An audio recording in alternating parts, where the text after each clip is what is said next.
બાબતપુરા police station વિસ્તારમાં આવેલ એનટીએમ market જે છે ત્યાં 3 તારીખના રોજ રાત્રે 9:30થી 9:45 વાગ્યાના સુમારે જે માં કિડ્સવેર કરીને દુકાન છે એમાં ચોરીની ઘટના બનેલી હતી।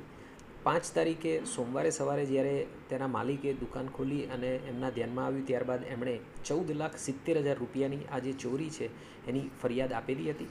આ ફરિયાદ દાખલ કર્યા બાદ તાત્કાલિક ધોરણે પોલીસે અલગ અલગ ટીમો બનાવી સીસીટીવી કેમેરા, હ્યુમન ઇન્ટેલિજન્સ અને બાતમીદારો મારફતે તપાસ ચાલુ કરી। તાત્કાલિક ધોરણે ધ્યાનમાં આવ્યું કે આ દુકાનમાં જે એક કામ કરી રહેલ શખ્સ છે ગુડ્ડુકુમાર કામતાસિંહ ચંદ્રવંશી, એણે આ ચોરીમાં ભાગ ભજવેલો છે અને એની સાથે અન્ય 2 માણસો પણ આમાં ચોરી કરતા હતા દુકાનમાં આવીને એ દેખાયું હતું।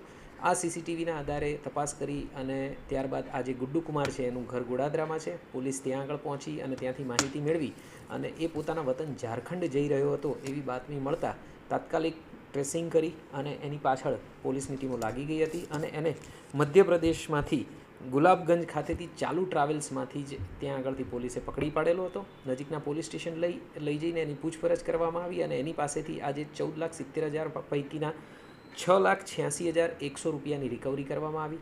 એની પૂછપરછથી બાકીના જે 2 માણસો છે એ બાબતે જાણકારી મળી અને તાત્કાલિક ધોરણે અન્ય ટીમોને રવાના કરી અને જે બાકીના જે 2 માણસો છે એમને પણ મિથિલેશ ઉર્ફે રાજેન્દ્ર ઉર્ફે રાજુ રોહિત ચૌરસિયા અને શંકર ગુલાકી મહતો વર્મા એ બંનેને પણ ઝારખંડથી પકડી પાડવામાં આવ્યા છે।